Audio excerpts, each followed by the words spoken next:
Hey kids, do you like wrestling? Well, we like wrestling too. We are Shake Them Ropes here on the Voices of Wrestling Podcasting Network. Myself and Chris Novembrino kind of doing a lazy river of wrestling criticism, going through the news and whatever happened in stateside television wrestling. And also, you know what? Sometimes we just like to watch old stuff and talk about that too. Love for you to give us a listen. If you haven't already, we are Shake Them Ropes here on the Voices of Wrestling Podcasting Network. This podcast is a member of the Voices of Wrestling Podcasting Network. Visit voicesofwrestling.com to hear the rest of our great podcasts, as well as show reviews, columns, opinions, and updates across the world of wrestling.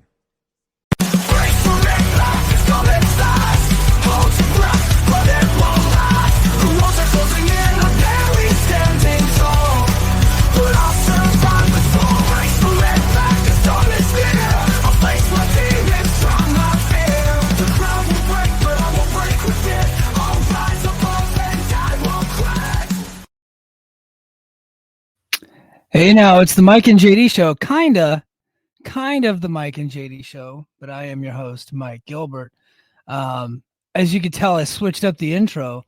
So this was going to be a Mike and JD show, but JD, during the TNA pay-per-view, messaged me in his, he lives out in the boondocks. He's out in the sticks. He always claims Chicago, but I think he's like an hour away.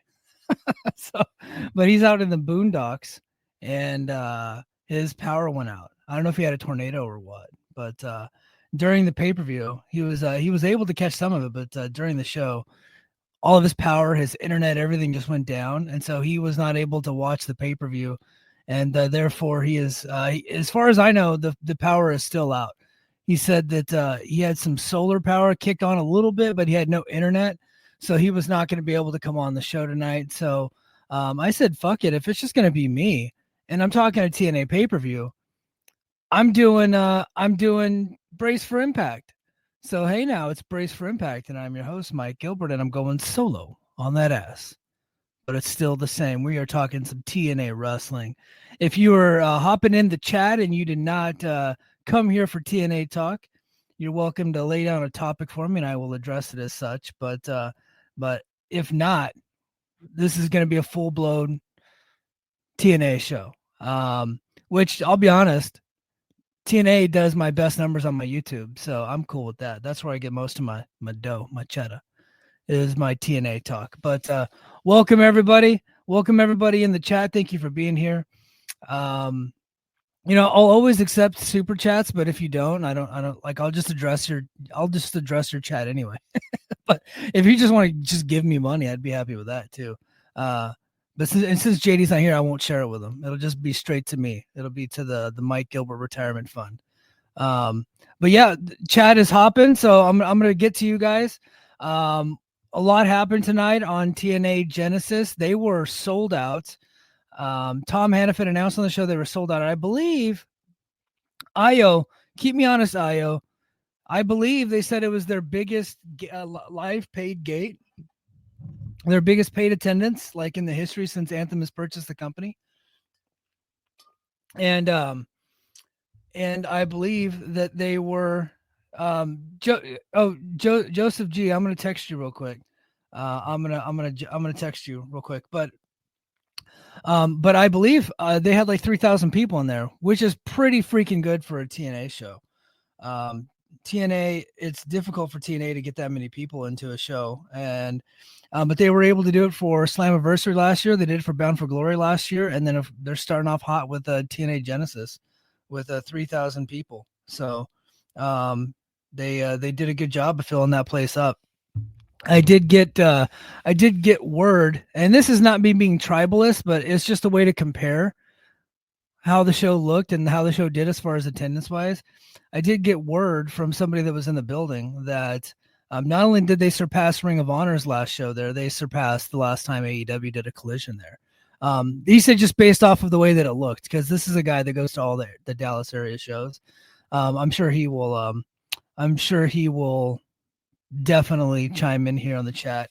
So Io kept me honest. He said highest paid pay-per-view attendance. So highest paid pay-per-view attendance. So thank you, Io.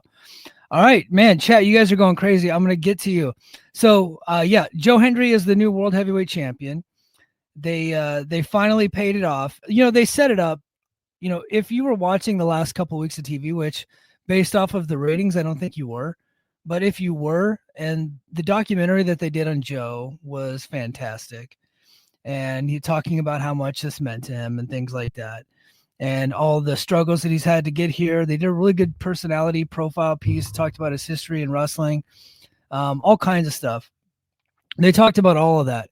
And last week, the way he cut his promo with Nick Nemeth, they kind of foreshadowed him winning here. We're still trying to leave a little bit of doubt, but they set it up to where if he didn't win, he was going to be completely dead as a babyface. So he had to win, and he did. So we're going to start off, guys. I know some of you want to talk about PCO. I'm going to get into PCO in a little bit, but I think the biggest story right now is, yes, Joe Hendry is the new champion. I'm going to bring on Cousin Joe. Cousin Joe, you were able to catch the end of the pay-per-view. You didn't get to watch the beginning, but what do you think of Joe Hendry being the new TNA World Heavyweight Champion? About damn time. And I was really happy that the crowd was still psyched for it. I don't keep up with TNA every single week. I watch, big matches. I watch clips. And seeing Hendry come out to a big pop and still a big reaction really made me happy. I was kind of worried, was he going to start losing some of his steam and they pulled the trigger too late? Well, so people that don't watch TNA that are on Twitter that are just shit posting have been trying to tell everybody that Joe Hendry has lost steam. Yeah. But that crowd, 3,000 strong, was completely hot for this guy. The guy has lost zero steam. And you know what? So I caught, I think, the last 3 matches. The women's title match, I was wondering, is the crowd not going to be there for it? Yeah. The crowd didn't seem overly hot, and I was kind of worried because you had just told me that the Alexander Santana match was awesome. I was like, oh man, did they put the best match in the middle of the card and then burn the crowd out, right? Because that does happen. That happens with every promotion at some point. I think with Masha and Rosemary, that just wasn't a hot match. They didn't really have a good story. They tried to mask the lack of a storyline by doing crazy stuff, which I think they did a good job of getting the crazy stuff in there. Yeah. And I think the crowd eventually started to like it, but the match, there was just no heat for it. Nobody really cared who won or who lost. Yeah, so I was getting a bit worried just about the crowd overall at that point, but man, and then the terrible segment right before the match. I had to immediately text you. I was like, what are we doing here? That's awful. Ryan Nemeth just saying my brother over and over again. He's trying to get that my brother thing over as a heel thing. It's going to work because it's so annoying. Yeah. And him getting punched in the face by JBL in the main event, actually, I thought that got over. So yeah, I thought that was well done. And I'm really curious what the payoff for this JBL indie outside of WWE run thing is. Is it Joe Hendry versus JBL, Nick Nemeth versus JBL? Is he just going to keep popping up and clotheslining people and leave? So I think eventually they got to get to a match, right? JBL's he's in good shape. He's talking about coming back. He's going to be on Raw tomorrow, so maybe he'll be in the Rumble. I don't think the WWE wants him to have a match because he is pushing 60, but he looks like he wants to have a match. Yeah, so maybe something happens there. I just don't know. Is it with Hendry? Is it with Nemeth? That kind of has me confused. He's popping up everywhere, clotheslining people and leaving. So I'm kind of curious where that goes, but overall, just very happy for Joe Hendry. The guy worked his ass off to get extremely over last year in literally every company that he could. Yeah, he's done a really good job of getting over. He did not work his ass off in this match. I felt like him and Nemeth were taking turns resting and then just hitting some big moves and then doing some chin locks, and it was almost like he was auditioning to go wrestle Randy Orton. Hendry. Yeah, I could see that. And it really felt, let's just pass the match until the big JBL spot. Yeah. And then we know the big kickouts will get the crowd going. I'll be honest, and goddamn, it worked, right? Yeah. They did almost nothing. They set up some interferences, some hope spots, some kickouts, and the fucking crowd ate it up and they got over. And then Joe Hendry winning had them go crazy, and then him going out into the crowd was it was a pretty awesome like camera shot to kind of close the scene. I thought they did a really good job of making Joe seem like and feel like a really big star. Yeah, and I think he's a perfect guy. Like, obviously, Nemeth has, like, WWE fans would know him, but with it being, the genesis of TNA, this new partnership with NXT, and Hendry having been the guy who went to NXT last year and got extremely over with the NXT crowd, I think he's a perfect guy to kind of lead this next chapter of what that partnership is. Yeah, I agree.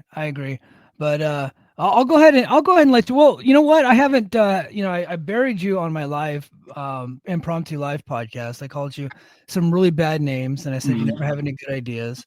But just give me your quick thoughts, since I'm already burying you. Give me your thoughts on the WWE TNA kind of like formalizing their already kind of existing partnership, but getting it on paper. So I think the word cautiously optimistic is what everybody's using, and that's kind of where I am. I'm going with that as my headline. I put out a video today about that. Yeah, because I think there's a lot of cool potential with it, but also understanding the history of other partnerships with WWE.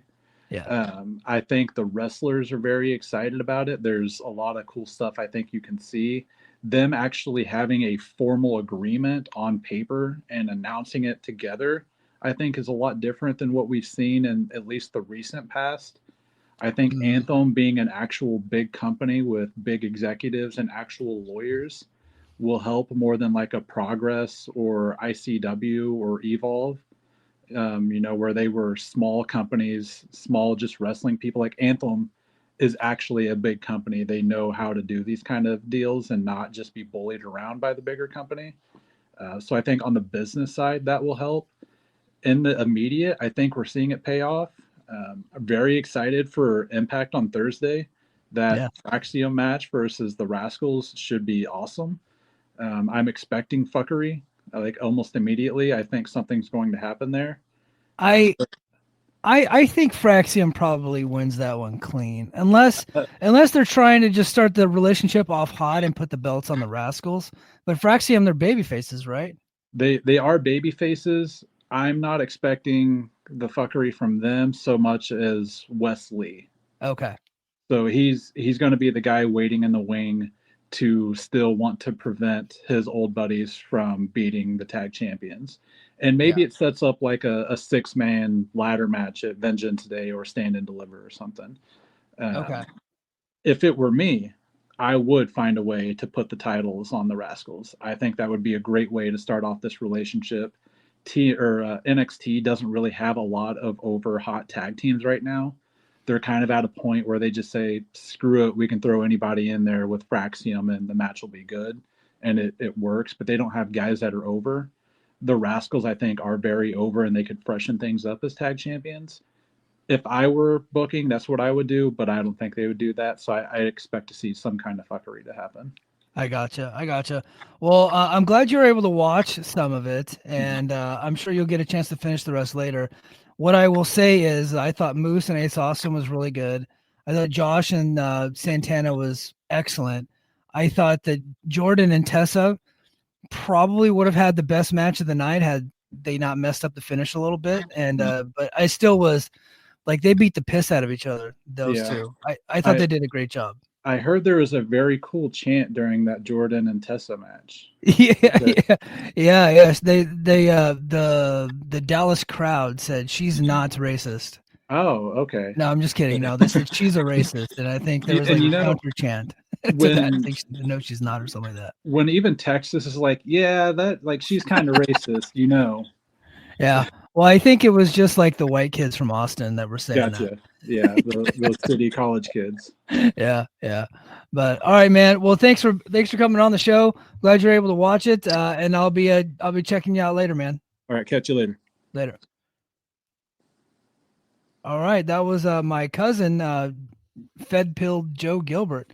He typically doesn't watch a ton of Impact, but because of this new partnership, he's like a primarily WWE guy and has been since he was a baby. So he He is now that WWE has opened the tent and allowed TNA in, he has crossed the line and is now going to be watching a little bit more TNA stuff. So Keep It Wolfson says tonight was mostly a Fed crowd. That's what I've been getting from a lot of the different like bigger crowds that they've had lately, is that it's been mostly like WWE fans, just like, okay, TNA is in town, let's just go check it out.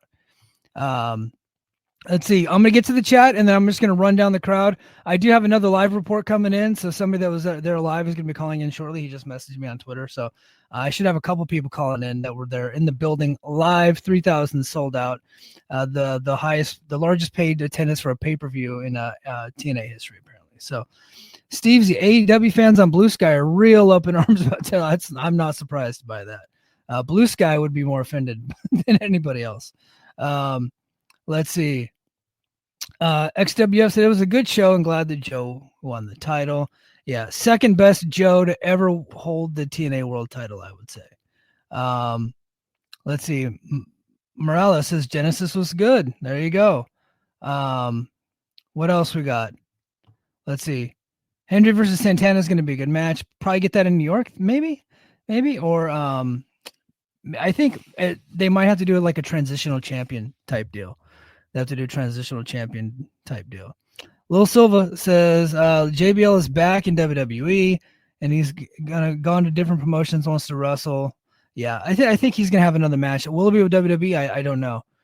IO Genesis trending number 3. Yes, sir.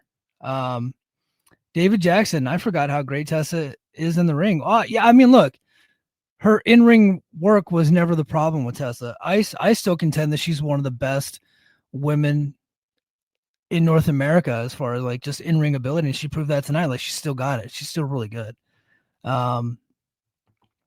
Let's see. Stevesy, Ryan Nemeth is trying to be Owen Hart. Yeah, he's being the annoying little brother. Definitely. VR Fraction seems like the first real decent names that have appeared in this crossover. Well, from the WWE side for sure. I know Wes Lee came over. Wes Lee was kind of a big deal. He was I think he was like the North American champion. He was a tag champion. So he was pretty big, but I said, but Fraxium, yeah, they're like actively holding title belts. I think that's pretty big. Let's see. Terrence, I give Genesis an 8.75. Had to deduct a point for Tessa winning. Otherwise, it would have. I mean, what was she going to do? She's going to lose? The report came out after the match was over that Jordynne Grace is gone. She's WWE bound. She's not coming back. Tessa had to win. Tessa signed here. She's not going away. Despite the chance, she's not going away. They really like her. Like, I guess except for Tasha Steelz, apparently. There's a whole controversy there. Justin Johnson, how are you and BQ going to go head to head? You know, he and I should have coordinated a little bit better. So it's funny. He and I talked about potentially doing a live co-stream, and then we moved the Mike and JD show over to Sunday nights. And then so we were just going to do it on our own. And then when JD couldn't do it, I should have then reached out to BQ. But honestly, at one point, BQ wasn't going to go live tonight. So we just kind of got our wires crossed. But hey, you guys should watch BQ. He and I have different tastes. So you'll get different flavors from me and BQ. So definitely watch him. Brian, Santino told Josh he has to appear on Thursday if they're doing this angle. I think he goes to NXT. Yeah, I think that there's going to be an angle, but I do think that he is out. I was bullish on him possibly having an opportunity to stay, but I think he's out. He's gone. Yeah. So yeah, Josh is going to be there this Thursday. Keep It Wolfson crowd hated Tessa. Yeah. I'm sure that they did. All right. Brandon Crago said, I would not be shocked if the show had over possibly 4,000 people. I'm being told that it's like 3. It's like 3. But that it was more than what AEW had the last time they were there. Let's not be Court Bauer and just kind of like just start making up stuff. So let's not do that. Yeah, Brian says Fightful said Tessa is signed to TNA. So there you go. All right. While I await some callers, let's go ahead and run down the card. I guess on the pre-show, I didn't get a chance to watch the pre-show. Jake something beat Ashanti the Adonis. I didn't see it. I'll be honest, I have not seen much of Ashanti the Adonis. I'm sure he's a fine human being. But Jake beat his ass. So there you go. And then Frankie the Future Kazarian defeated one Leon Slater by cheating, of course, because they're still doing this whole thing where Leon loses a bunch of matches before they ultimately get him the X Division Championship. So they're doing that, and then of course it was hosted by Busted Open. After the Busted Open stuff tonight, I hope that Sirius just cancels that show altogether. It was terrible. Those guys suck on television. They had no business being there. They sucked the energy out of the crowd when they were there. That was terrible. I never want to see them on television again. I'm talking even like as the Busted Open crew. I'm not talking about like Mark Henry individually. When Mark Henry left AEW, I thought that he should have come over to TNA and should have been a manager for Moose. That I thought that would have been a cool pairing. Because Moose just has that kind of character and Mark Henry's a legend. So I thought that would have been a cool. But hold on. Lee. Okay, so you people saying she's not signed. Where's your actual proof? No, Fightful said she is signed. She's signed. Tessa is signed. Yeah. I don't know who's saying she's not signed, but no, the report just came out. She's signed. A couple weeks ago, Tessa said she wasn't signed. So that's why we said she wasn't signed, is because she said it. And then now Fightful saying she is. So there you go. Like now she is. It's not. There's no controversy. Nobody's lying. Just she wasn't, and now she is. Like they probably just got the deal done. So it's just not a big deal, right? So she just works there now. She was actually like in Dallas the whole weekend advertising for the show. They like her doing that. She does a good job. I know it's real controversial to compliment Tessa right now, but she does a good job with that stuff. They like putting her out there. They definitely do. So the opening match, I really liked. It was Moose versus Ace Austin. I thought the way that they told the story of Ace fighting for Bay's honor was like, I knew that he wasn't going to win. So I was like, man, I don't know that I would have went there. But when they did, I did feel like it made Ace more sympathetic, and and I think it got Ace Austin over a little bit more, and he was over to this crowd. He really was. And I thought they had a good big man, little man, and then it ultimately turned into an X Division match. Like it kind of started off as like your standard pro wrestling match, and then they just kind of worked their way into an X Division style match. And I thought they did a great job. They had a little bit of interference. That doesn't bother me. Moose is a heel, right? And they're trying to portray Ace Austin as like a big star. And I thought they did a good job of that. So if you're going to try to keep Austin as a big star and he's a babyface, I think the heel has to cheat to win, right? And it was mild cheating, like nothing crazy, right? It wasn't like somebody just came and laid him out and then Moose just pinned him, like cheating in a little bit. He got the outside heels out of there, the system out of there. And then he got back in. They wrestled for a little bit longer, and then Moose hit him with the spear and called it a night. So like I thought they did a good job with the closing sequence. Ace seemed to be pretty over with the audience. I thought he did a great job. Ace is probably somebody that they're going to get behind this year. I really do believe that. He has been on the cusp. Every time we think he's about to break out in this company, he gets kind of knocked right back down. I think with some of the personality and profile pieces that they've done recently, I think that they're more willing now to get behind them than they ever were before. So I just wish that he kind of like looked more like a tough guy. Like he's got such a baby face because he's so young, but he's been in this company for 7 years. He's been around since 2018 in this company. And he was, I think he was in MLW prior to that. So I think it's time for him to break out for real. Justin Johnson said opinions on the updated X Division title. I had a copy of those pictures early, and but I opted not to post them publicly.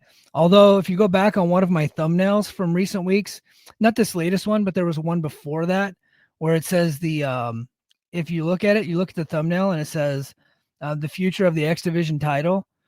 I put a picture of this exact belt up in the corner as kind of like an Easter egg, and nobody caught it except for like a couple of people that I showed. Like, hey, look what I'm doing. Well, I'm just being a dick. But yeah, I had a picture of the belt like a month ago, and And so, but I wanted everybody to get the surprise in. So I did not post it publicly, but, so yeah, so I did think that match was like pretty good. So, and then they immediately went right into the System versus Macklin and Eric Young. I thought that match was just okay, honestly, and I like all these guys. I think they're all pretty good wrestlers, but they didn't really do anything overly spectacular. It was just like a good pro wrestling match. Macklin and Eric Young got the victory. I probably would have went with the System there, even though you guys know I'm a Macklin guy. I just don't see a future for the tag team of Macklin and Young. Maybe they're gonna get the next tag title shots, but I think they've already been foreshadowing that this team is like gonna break up soon. The team started with problems. They're on the same page now, and I think the future is these two guys fighting each other, and so that's just what they're just gonna go to that. They have to go to that sooner rather than later. So I'm like, I don't know if how to beat the System, but I guess if they're going to be the number one contenders, they got to at least win one match, which is kind of like what they do in TNA. They don't really have a deep tag division. So if you win a match, you get a title shot. That's how this works. So, but I thought the match was good, not great. It wasn't like it's not anything like, if you didn't watch the beginning of the show, I don't think you need to go back and watch that match. You probably just skip that. Speaking of skipping matches, whatever you do not go watch Ash and Heather by Elegance versus Spitfire. I think it picked up there towards the end, but for the first half of that match, it was brutal. At one time, somebody got hit with pom-poms. It was just like hokey shit. I don't think the crowd was really all that into it.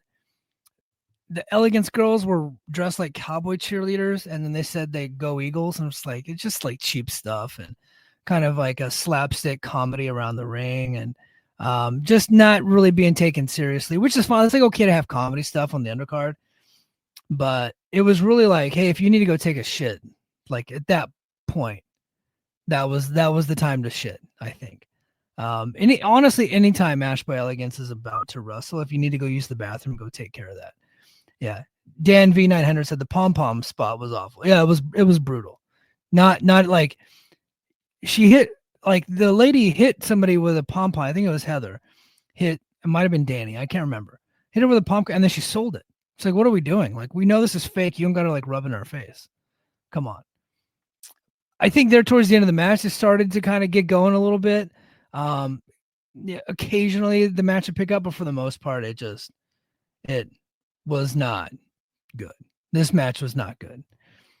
Io says Jody Threat looked good. Io has always got a positive take on this stuff. I love this guy. He's the best.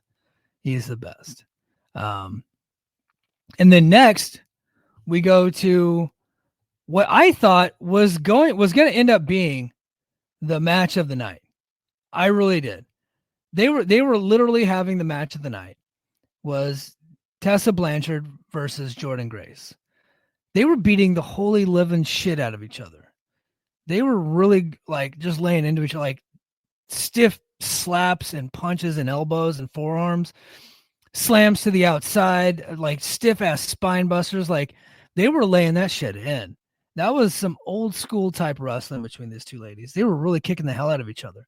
And I was really into this match. I really did dig it.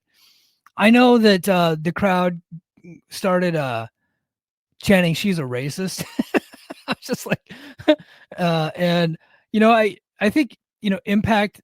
I don't think TNA is going to really have that problem very often going forward, but they're going to run into some crowds, especially live crowds, where they might have some of those issues.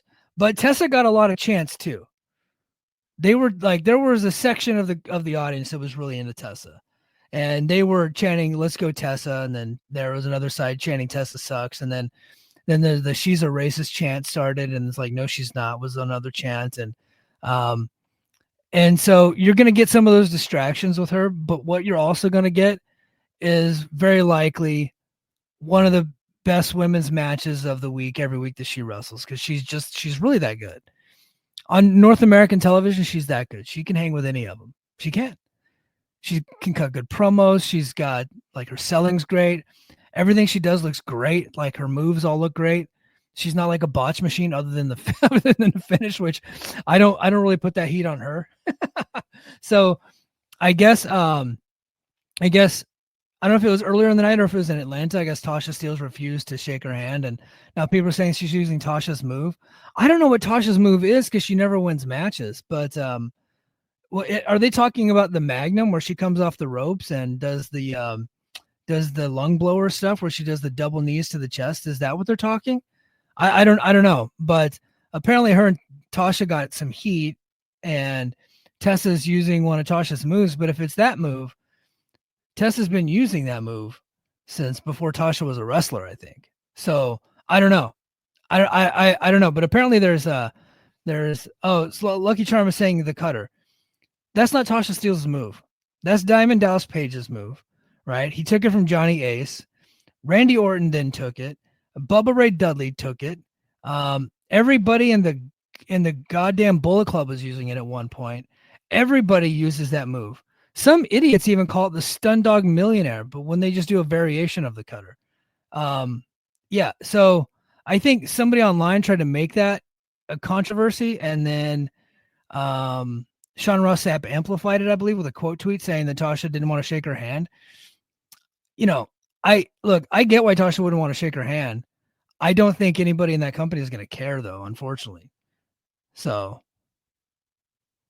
yeah, Stun Dog is a stunner. Thank you, Wolfson. Thank you. I appreciate it. So, anyway, but I thought Mark Haskins used that. That's correct. Yeah, you're right. But anyway, so I thought the match was fantastic. And then we get to the end where I think it was like a sunset flip spot or whatever. And Tessa grabbed hold of the middle rope and she's supposed to pull the turnbuckle pad off. And it's too tight. It's like she couldn't she couldn't pull it off. It was just on there way too tight. And so they just keep wrestling at that point. And then at one point Tessa says fuck it and goes to the bottom turnbuckle, rips that off and tries to DDT Jordan on that and then misses it. And then they keep wrestling again and then she says fuck it again, goes to the middle turnbuckle and then just rips it completely off right in front of the ref. The ref said, "Hey, don't do that." Tessa said, "I'm still doing it." Ref does nothing. She throws Jordan into it and then hits the Magnum for the victory. Completely buried the ref. Like that ref now has to go get a new job because she's very clearly not good at her job by letting Tessa just do that. I'm talking like kayfabe wise. Like she's not very good.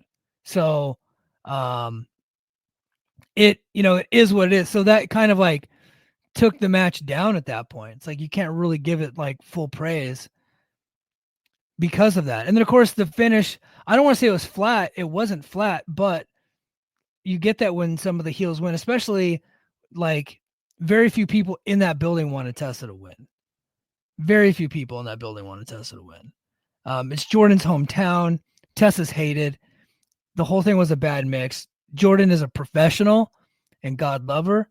She's a professional and she did her job and she gave Tessa a hell of a match and let Tessa beat her ass, and she beat Tessa's ass, and they finished the match. And I thought overall they did a really good job, but they could have done that finish without the turnbuckle spot.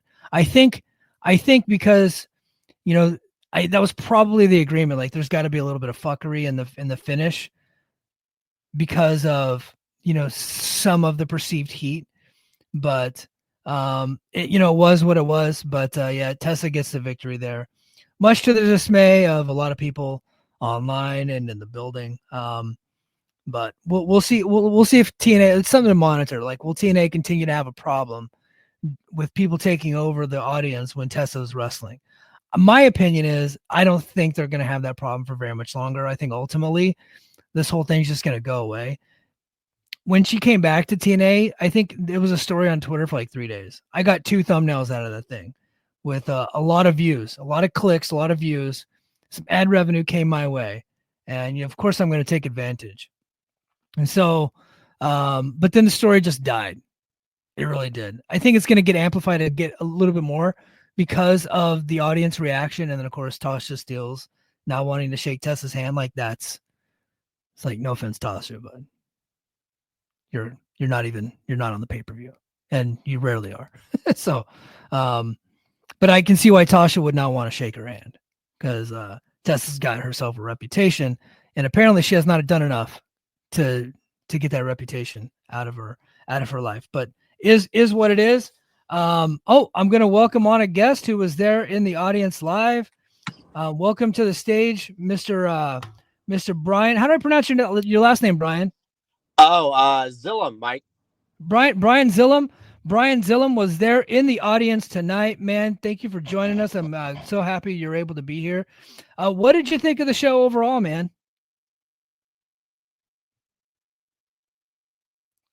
Brian, are you there? Well, he was there for a second. Here he is. I see your finger. Sorry, Mike. No, you're good. Yeah. Okay. Can you hear me now, Mike? I can hear you now. So, what did you think of the show overall, perfect. dude? It was fun. Very fun show. Good. I mean, I would say I do have to first put over.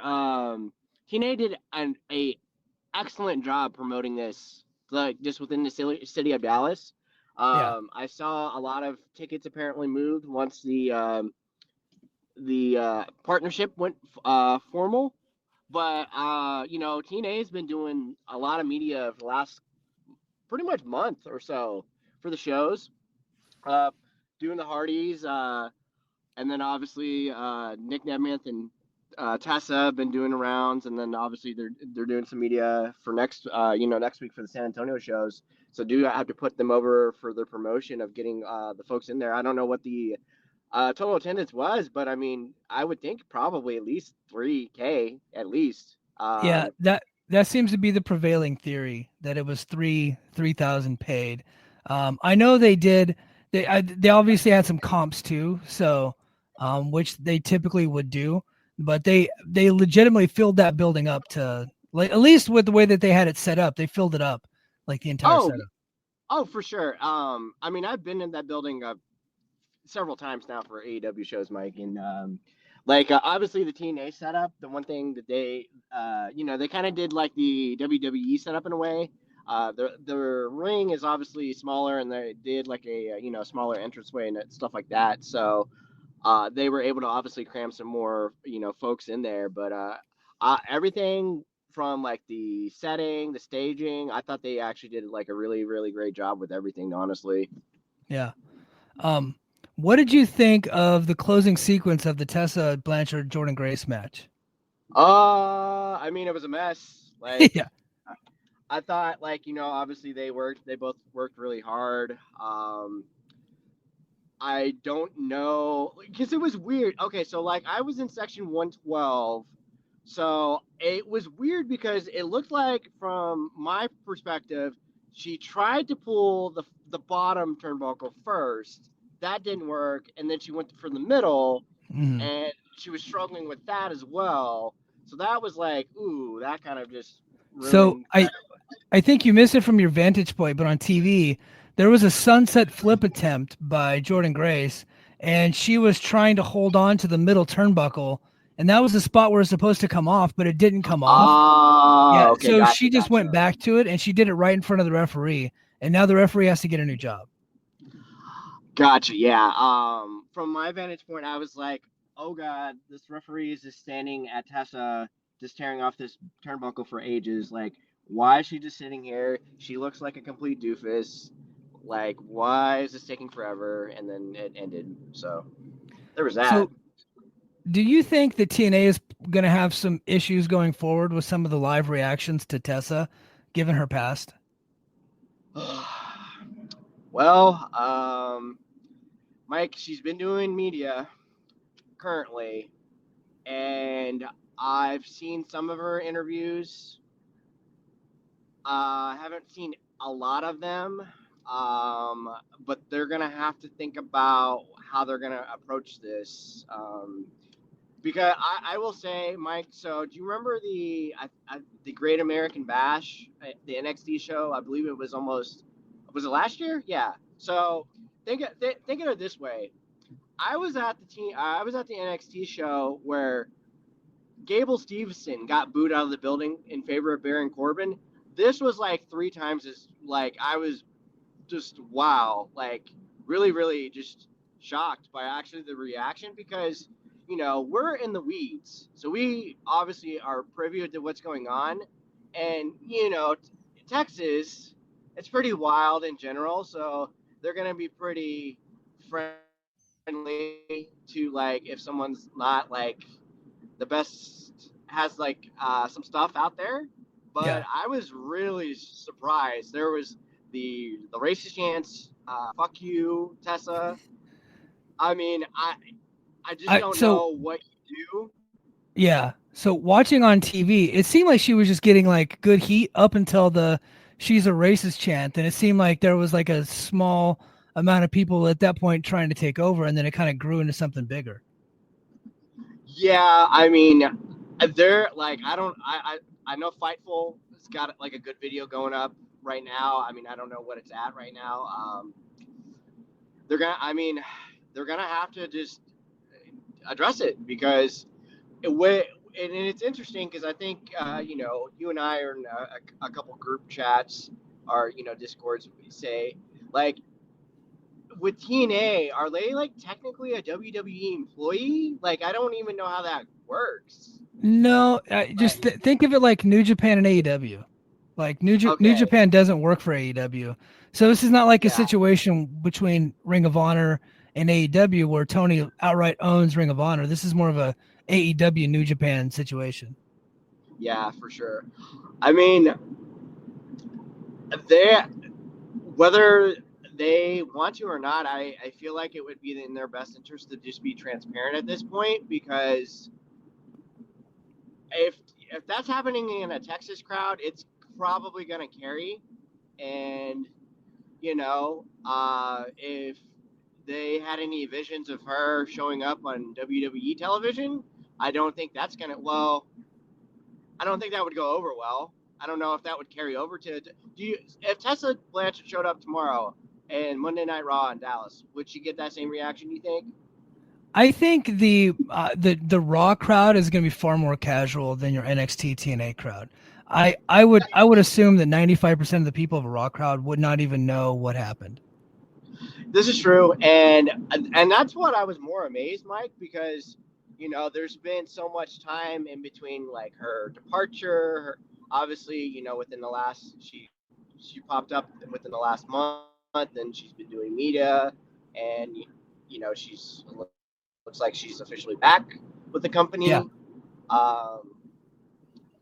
So I mean, I would say if I was her, I would say it would be at this point in her best interest to be transparent and just be open to some interviews that probably need to be addressed, because if not, it's just going to just carry over and fester. And then if you have any bigger pictures of working within even the NXT locker room, you still have other people that you need to kind of address and talk to, because it's not you have Chelsea Green, who seems like a pretty. I've not had a conversation with the young lady ever, but WWE, for all apparent reasons, Mike, they are going to be pretty straight and narrow on their Twitter, and just the fact that she is still like in her real life character saying, well, I still have not heard anything from her, that's kind of saying a lot.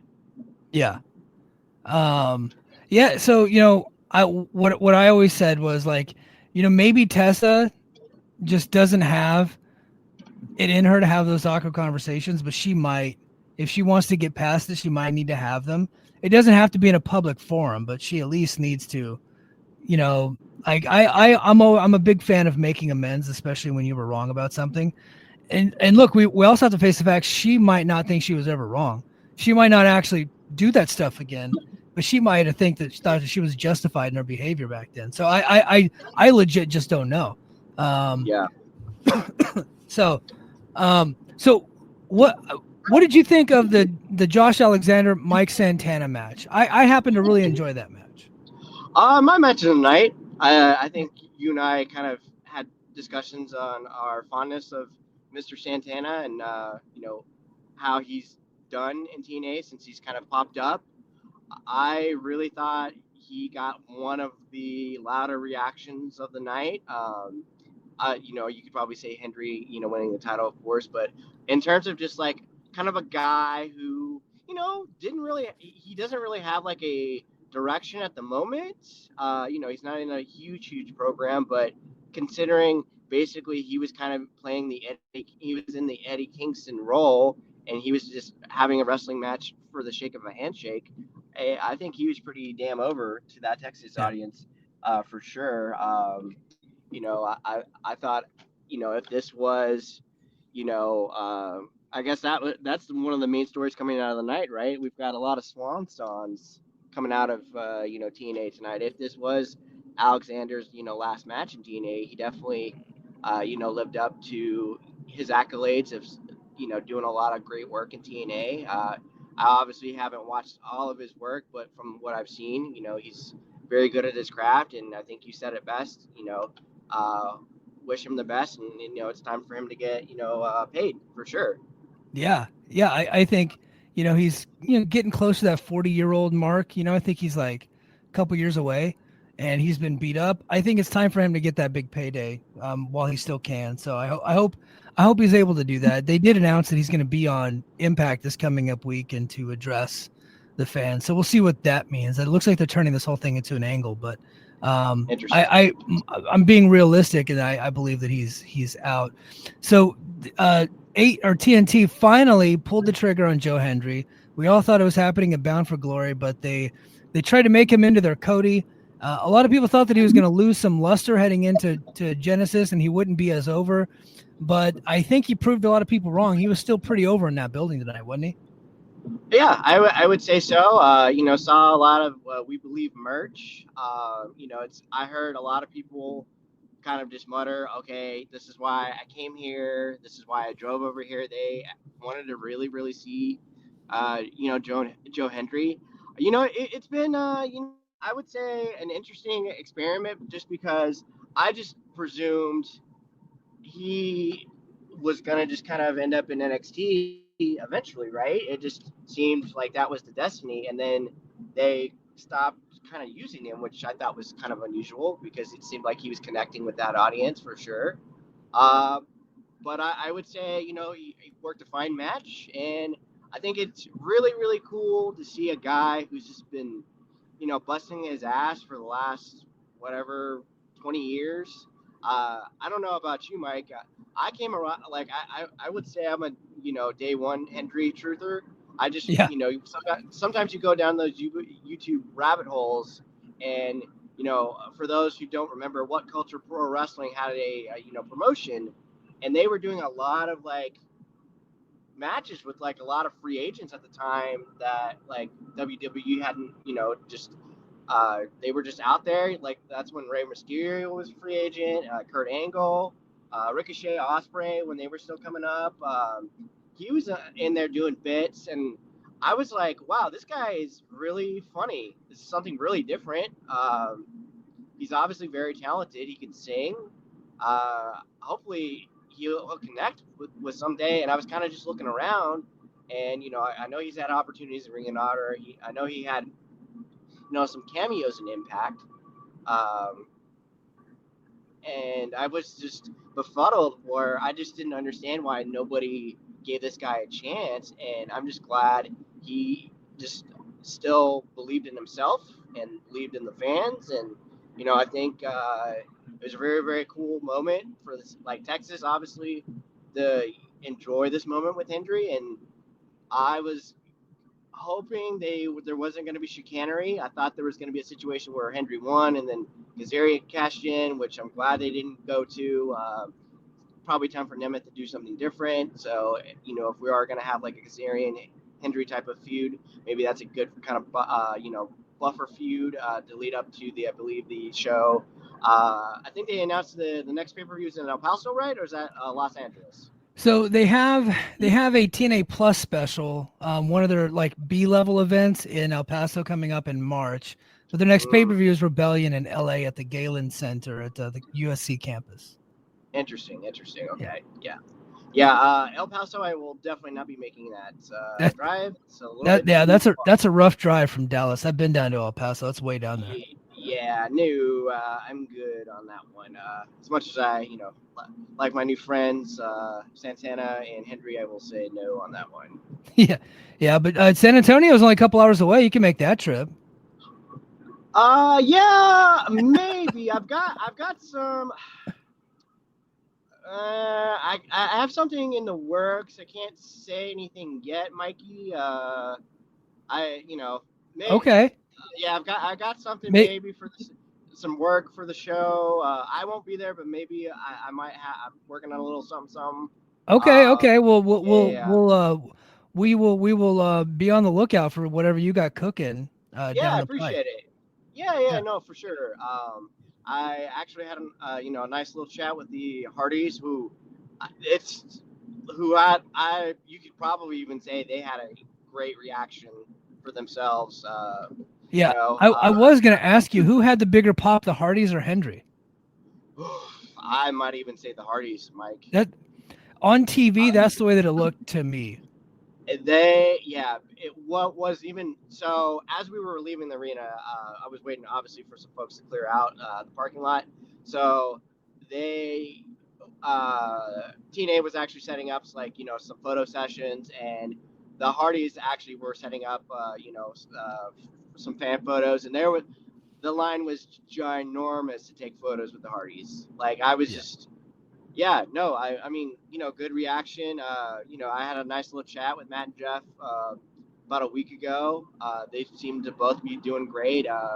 Really happy for them. It seems like Jeff is in, really, really good headspace. I'm happy for him. I was kind of worried. So, was there anything on the television, Mike, that reflected maybe Jeff hurting his knee?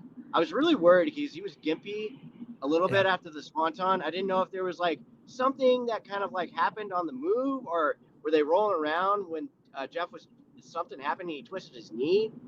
I couldn't tell where he hurt it at, but when the match was over, it looked like he was limping, but he could also just be selling too. So Okay, yeah. yeah, Hardys are kind of up there now. I believe Jeff is 47 years old, so I'd rather if he's selling, he's working me, then I'm happy he is because definitely don't need him getting hurt at his age. But were you surprised they set up the little angle with Fraxium? No, and in fact, they foreshadowed it with the promo that they did on Thursday, and then of course, what's the Frazier? I keep wanting to calling him Brendan Frazier. What's his name? Nathan Frazier. Nathan Frazier and Okay. Axiom. Yeah, and then Axiom. Yeah.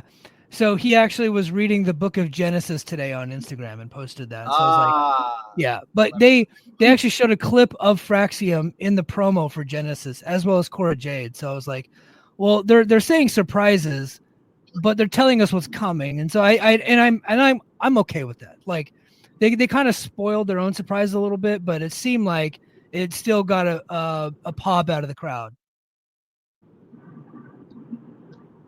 Yeah, I mean, when Sean and Paul they're tweeting directly about the show, you kind of figured something was gonna pop up. I mean, all things considered, because you don't really think about it until they announced it. So this is actually the shows this week are live. So this is the first time TNA has had shows in 8 years. So I think the tag team match they'll get with Fraxium and the Rascals should be pretty fun. Yeah, I'm really looking forward to it. I'm really happy that they're going live, and I hope that it ends up leading to a bigger distribution deal. This whole WWE thing, because that Access TV sure is a dead channel. it's a nothing thing.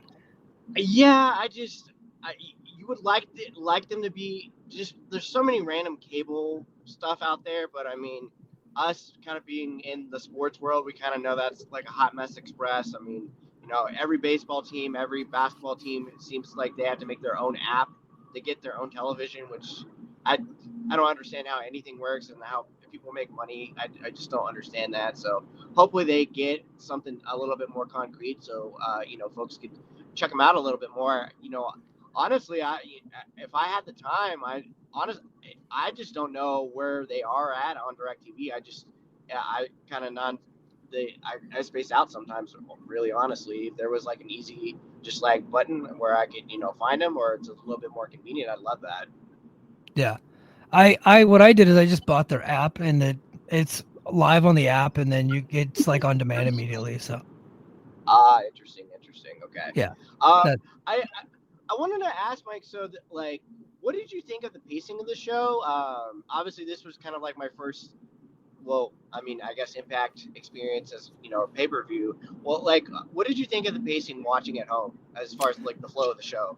I thought they paced it out pretty well. I did feel like a couple of matches went a little too long. I felt like they could have went home a little bit earlier.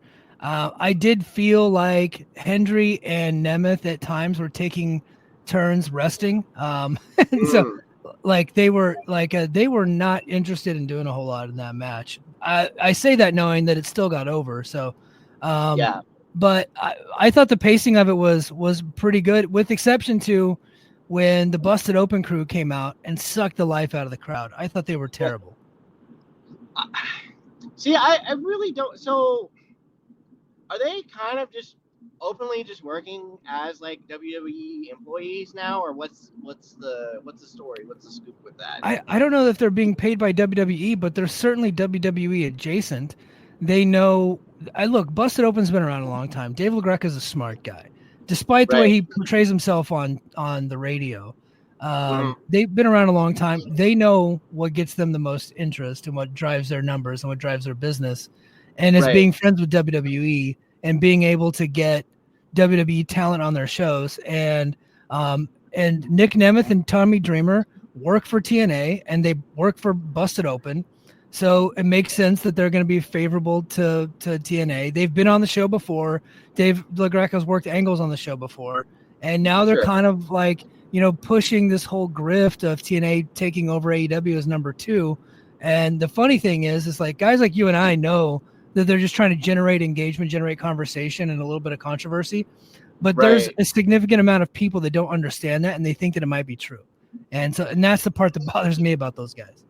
Yeah, and especially since they have like a audience that is like, I want to say, like in 2025, I want to be a little bit more like understanding that they're because we could be maybe buttheads sometimes, like on socials, right? Where somebody's like, will seem like it'll sound like a smarty ass like a question, but they could honestly just be sincere, where they just legitimately don't know. And I kind of feel like if you're a particular group, or if you're a person who has a following, I kind of feel like you do have a responsibility to kind of provide all the facts out there, because I'm sure you saw it kind of run rampant last week, Mike, where I'll call them out right now. WrestleVotes just basically tweeted out Vince McMahon's tweet where it said "case closed," and I feel like that. I felt like that was irresponsible as hell. And I'll call the other person out, Chris Van Fleet. He put that on his socials, and I thought that was very irresponsible of doing that. And then, like you said, when like Busted Opens has a following, and I don't know what their like demo or viewership is or whatever, but when you're kind of in there, they're gonna just go by, well, if Dave LaGreca says AEW's in the mud, then I'm gonna believe what he says. Yeah, because some people, that's all that they get their news from. Because for sure. they've been on the air for, I think Busted Open's been around for like 10, 15 years almost. I have a Sirius Lifetime subscription. I have not used it much in the last 5 or 6 years. But I was a pretty regular Busted Open listener, and then like podcasts kind of took over for me. But I know that there's a whole subset of fans that like they'd never stopped, and that's just where they get their news from. And so if Dave LaGreca is saying something, they believe it. Interesting. Yeah. I will be honest, Mike. I have never had a Sirius subscription. I've never heard their show, and it doesn't sound like I'm missing much. No, you're not. But you were never Howard Stern guy, huh? No, I mean, not really. So from growing up in the Dallas area, I don't know if you're like super familiar, kind of like with the scene up in the Dallas area. So 1310 The Ticket was like one of the first kind of major Dallas area radio stations that launched, especially when the Cowboys, are winning Super Bowls and things like that.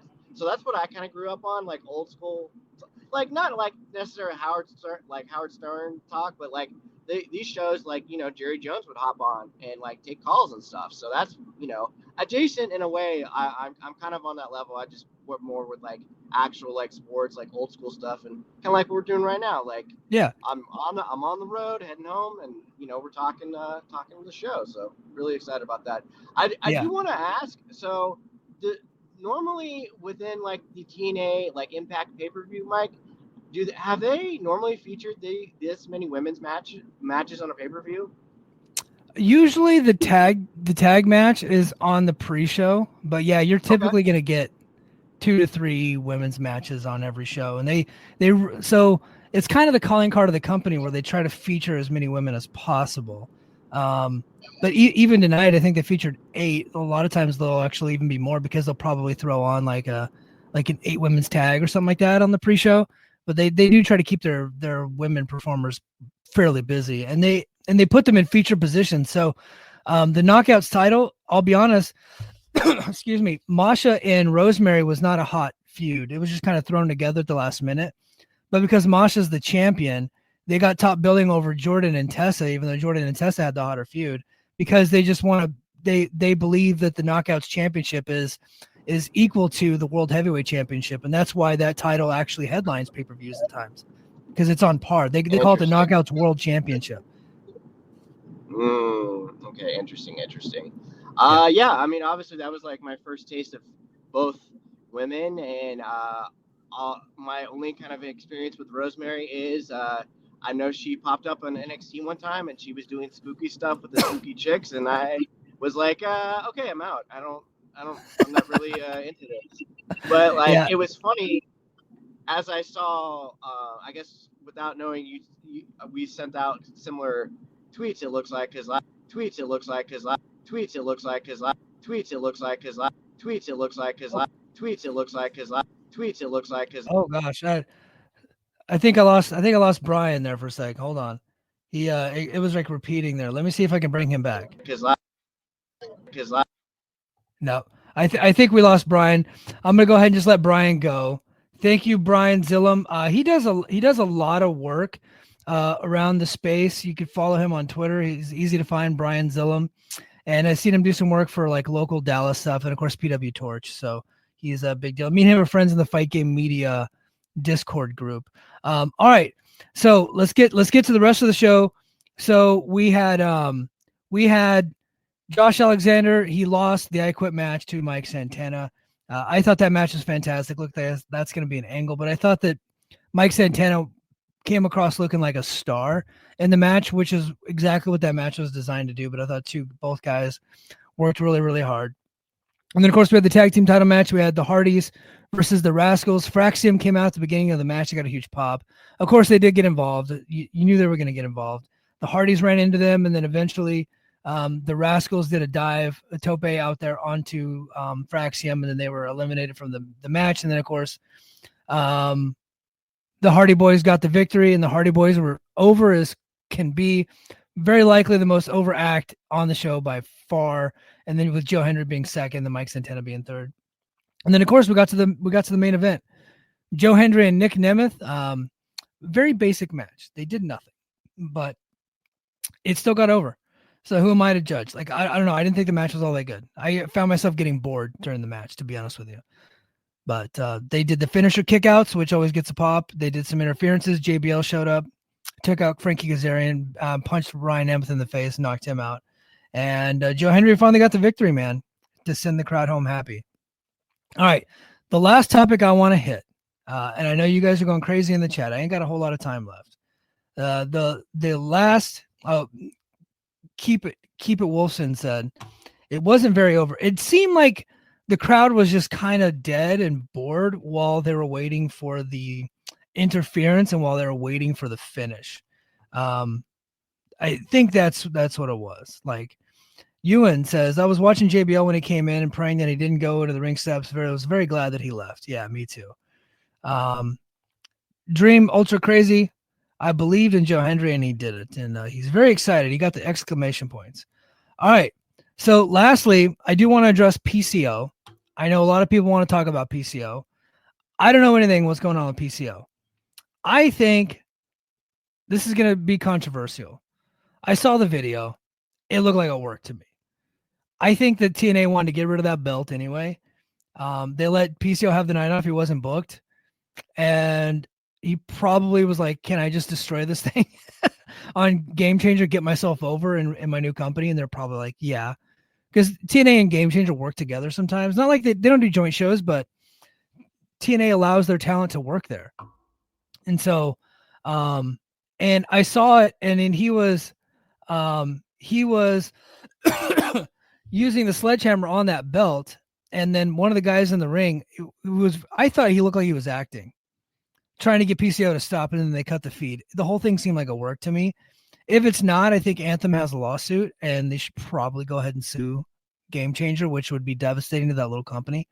Because they spent money on that Hammerstein ballroom, and it was very full, but they were handing out a lot of tickets, man. But they did fill the place up, so kudos to them, but they did not sell that many. So, I know that's my read on it. Ewan, no one has reported that PCO was promised the world title. Ewan, I reported that. Now, nobody looks at me as a reporter because obviously I don't want to be called that, but he told me that in public. And then I talked about it on Flagship Plus with Joe Lanza.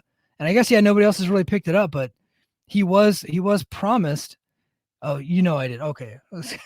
So he was promised the world heavyweight title, and he was very mad. He DM'd me. Yeah. He gave me a comment in public, and then he sent me a DM that, yeah, he was promised the world title by Scott, and then Scott got fired, and then he never got the world title, and he's pretty pissed off about it. And now his contract's due. And I asked him if he was resigning. He said, "We'll just see what happens." Well, I don't think he's coming back. I think that he is done with the company. He basically quit. He quit at the Game Changer show, and he got himself over a little bit. But if that was a shoot and that was like not a planned thing, and TNA didn't buy off on that, then I think TNA is very likely going to sue Game Changer.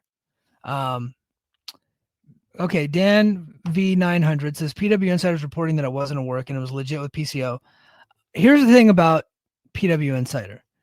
They can be very good when they want to be, but they're very much in the pocket of TNA, MLW, and WWE. Very much. They will push out whatever you want them to push out. They like being in the tent. So they're not going to push out anything that's like antagonistic to those companies, or they're not going to put anything those companies don't want out there. Whatever they put out about those three companies is typically approved, right? PW Insider doesn't really have a lot of credibility with me right now.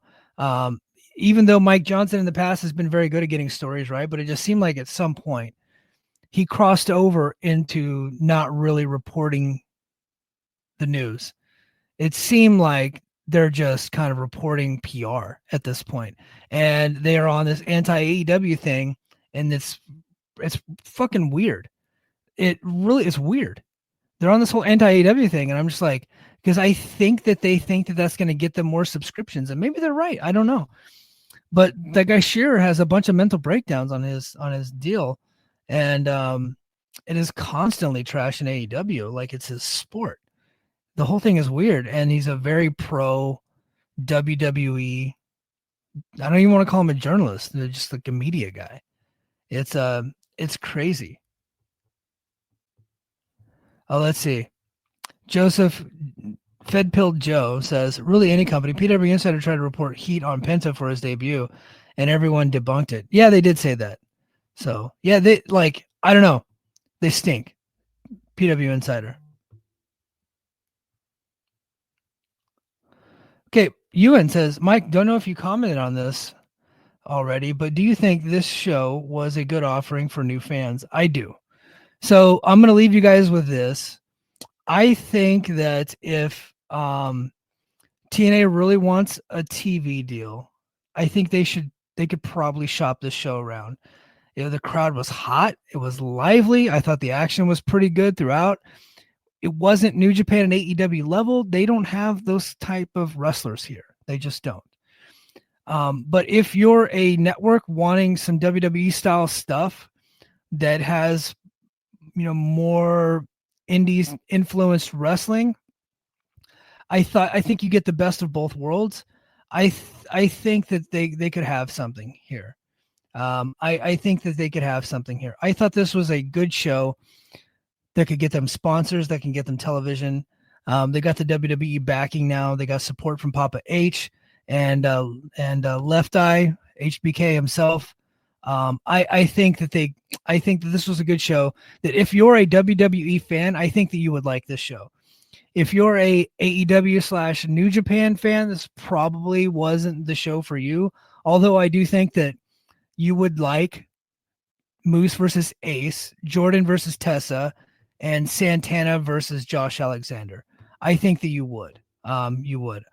And actually, King, my King, what's up, dude? Please recommend me matches to watch from the show. So again, if you are of the AEW New Japan types, you would very likely enjoy Moose versus Ace Austin, Jordan versus Tessa, and Josh Alexander versus Mike Santana. Those would be the 3 matches. If you're a Game Changer wrestling fan, you probably like Masha versus Rosemary. And if you're a WWE only fan, I think the main event was probably up your alley. A lot of chin locks and rust holds, a couple of interferences, a couple kickouts for finishers, and then a hot crowd. Like the crowd ate it up. So I think they did a good job of trying to please a lot of different audiences here. Transferring Heat says TNA got the Fed pill. They eating good now. Yeah. I mean, like, this was a very WWE influenced crowd. It was. It really was. And I think if that's the audience that they're going for, they did a good job of getting more of that audience, for real. I think they did. I think they nailed the show as far as what they wanted it to be. The new TNA, it didn't have a ton of WWE stuff on it. It had Fraxium outside and Cora Jade challenging Masha Slamovich to a future match. That was it. The rest of it was all just TNA, and I thought that needed to be there too. Like, if they were going to tease some WWE stuff, which brought new fans in, and then it was all TNA for the most part. It was like 99% TNA stuff, and the TNA stuff I thought that they did really worked. So I thought it was good stuff. Thank you guys for being here. Next week, well, actually, I'm going to be back. JD is actually out next week, so I'll find a co-host. But make sure you're a subscriber. Go to patreon.com/The Mike and JD Show. Like this video. Please leave a comment. And make sure you're a subscriber to the channel. I would greatly appreciate it. And if you chose BQ over me, I still love you. And BQ is one of my best friends. So I hope you enjoyed his show too. Listen to both shows and subscribe to both channels. I think that would be great. But all right, guys, that is going to do it for me this week on, what was supposed to be the Mike and JD Show, but is tonight for one night only on a Sunday night. Brace for Impact. You guys got a taste of what it looks like to have Brace for Impact. Every Saturday, I do a Brace for Impact right on patreon.com/The Mike and JD Show. Did one yesterday, talked about a lot of stuff. Got a lot of cool chats in there too. But all right, guys, that's going to do it. And until next time, mahalo.